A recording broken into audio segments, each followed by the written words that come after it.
ओम नमो भगवते वासुदेवाय। श्रद्धालु भक्तों, श्रीमद् भागवत महापुराण के नवम स्कंद के 10वां अध्याय के अंतर्गत भगवान श्री राम की लीलाओं का वर्णन, इसका प्रस्तुतिकरण करूंगा।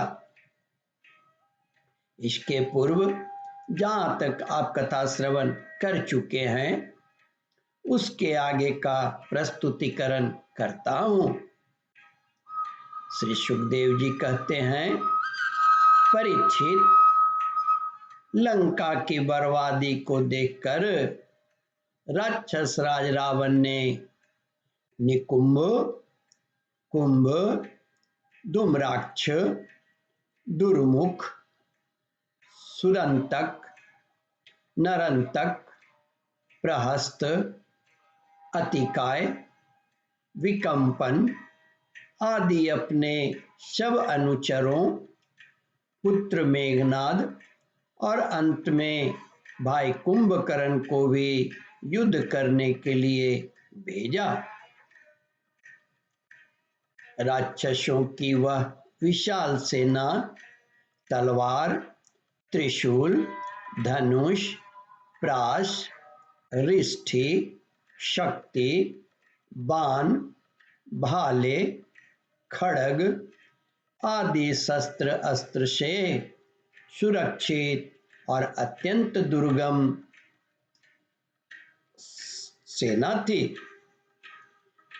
भगवान श्री राम ने सुग्रीव, लक्ष्मण, हनुमान, गंधमादन, नील, अंगद, जामवान और पनस आदि वीरों को अपने साथ लेकर राक्षसों की सेना का सामना किया। रघुवंश शिरोमणि भगवान श्री राम के अंगद आदि सब सेनापति राक्षसों की चतुरंगिनी सेना हाथी, रथ, घुड़सवार और पैदलों के साथ द्वंद्व युद्ध की रीति से भिड़ गए और राक्षसों को वृक्ष, पर्वत, शिखर, गदा और बाणों से मारने लगे। उनका मारा जाना तो स्वाभाविक ही था, क्योंकि वे उसी रावण के अनुचर थे जिसका मंगल श्री सीता जी को स्पर्श करने के कारण पहले ही नष्ट हो चुका था। जब राक्षस राज रावण ने देखा कि मेरी सेना का तो नाश हुआ जा रहा है, तब वह क्रोध में भरकर पुष्पक विमान पर आरूढ़ हो भगवान श्री राम के सामने आया। उस समय इंद्र का सारथी मातली बड़ा ही तेजस्वी दिव्य रथ लेकर आया और उस पर भगवान श्री राम जी विराजमान हुए। भगवान राम ने इस प्रकार विराजमान हो गए। रावण अपने तीखे बाणों से उन पर प्रहार करने लगा। भगवान श्री राम जी ने रावण से कहा, नीच राक्षस, तुम कुत्ते की तरह हमारी अनुपस्थिति में हमारी प्राण प्रिया पत्नी को हर लाए। तुमने दुष्टता की हद कर दी। तुम्हारे जैसा निर्लज्ज तथा निंदनीय और कौन होगा।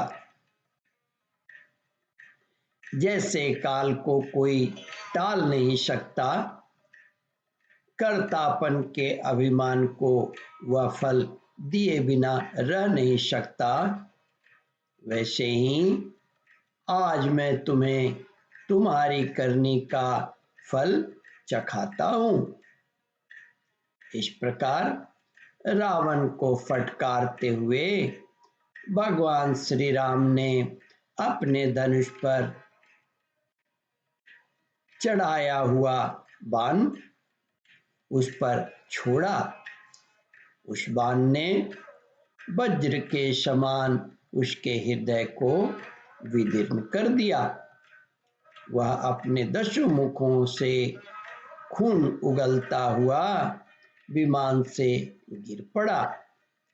ठीक वैसे ही जैसे पुण्यात्मा लोग भोग समाप्त होने पर स्वर्ग से गिर पड़ते हैं, उस समय उसके पुरजन परिजन हाय हाय करके चिल्लाने लगे।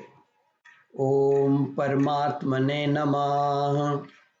श्रद्धालु भक्तों, श्रीमद् भागवत महापुराण के इस कथा को ध्यान पूर्वक श्रवण मनन और इसका चिंतन करें।